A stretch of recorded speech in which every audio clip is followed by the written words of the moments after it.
This is the definitive Creepypasta Iceberg, and we'll be covering this humongous iceberg chart in its entirety throughout a series of multiple different parts. I'm pretty sure you're already familiar as to how an iceberg chart works. I'm also sure you're pretty familiar with some of the entries here on this first layer, so as not to bore you, I'll cover them briefly. And one last thing is that for every installment in this series, I'll be going over one layer. So in total, there's going to be 6 parts to this series. In the first episode, we'll be getting our feet wet diving into the iceberg. That is the sheer amount of creepypastas that exist on the internet.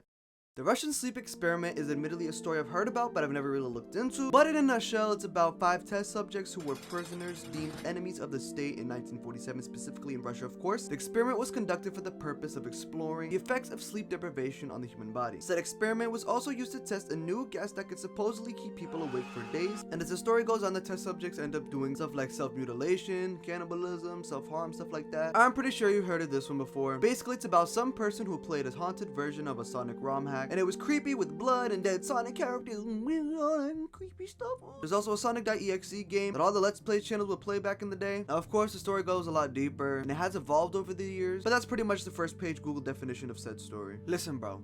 I know you've played Minecraft before, so I know you know who this is. Steve Skin with the white eyes, you get the picture. Herobrine, on to the next. SideMouse.avi is a creepypasta where a lost episode of Mickey Mouse was found, and is contrary to the usual comedy, funny, haha Mickey Mouse episode. This last episode of Mickey Mouse was dark, so much so that a named man, Leonard Maltin, decided to give it a watch, and after some time, he couldn't bear to watch it any longer, prompting him to call his assistant. After the assistant finished watching it, he grabbed a gun and shot himself. If you know creepypastas, you know Slender Man. It's a big, tall, black suit, faceless, popular back in the day, especially with that game. If you don't know who he is, why the frick would you look on this video? You clearly live under a rock. You don't know what a creepypasta is. If you know what a creepypasta is, you know what Jeff the Killer is. Jeff the Killer is always accompanied by this image, and this image's origins are admittedly nuanced. If you don't know what the right is, just watch my video about it, bruh. I go more into the image's origins, but I also cover the creepypasta and its origins as well, so go watch it, bruh. Just go watch it, bruh. This story is admittedly kind of creative and cool, with the story having a fake article, fabricated statistics, as well as fake evidence supporting the narrative of said creepypasta being real, which talks about how due to the music in the original Pokemon game, specifically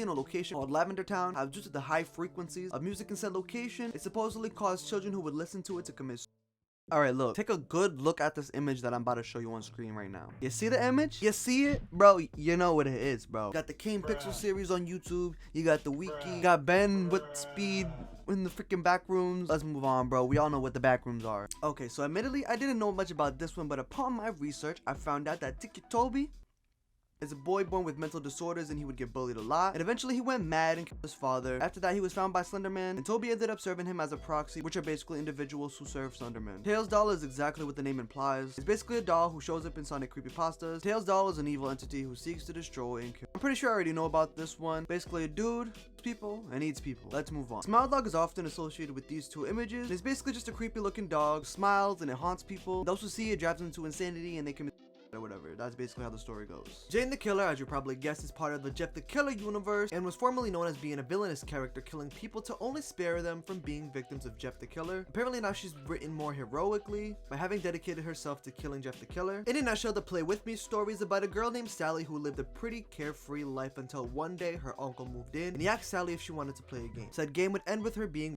by her uncle. The next day she was found dead in a park.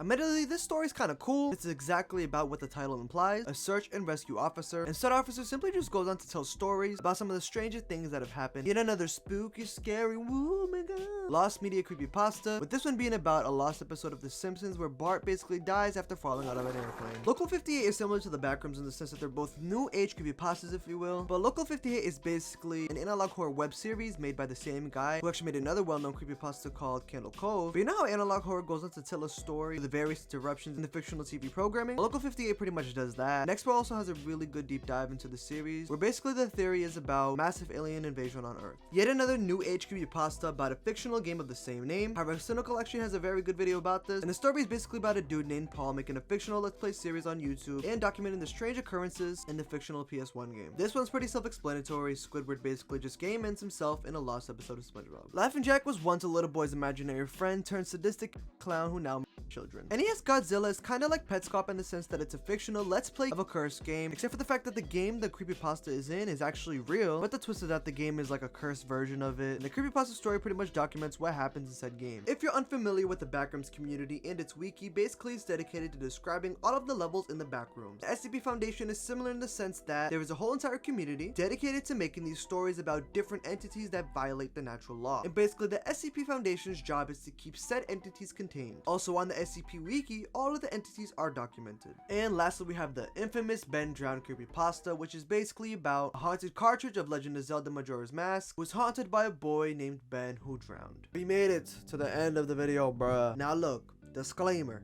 I know I didn't go that deep in depth into all of these freaking things, bro. If I were to go in depth into every single one of these stories, explaining every single intricacy, we would have been here for hours going over stuff you already freaking know. And as we dive deeper and deeper to the iceberg, we will cover things that are less known more in depth. But I wanted to, you know, get our toes wet real quick. You know what I'm saying? So if you want to be notified when part 2 comes out, hopefully by next week, subscribe. And that's pretty much it, bro. That's all I got to say.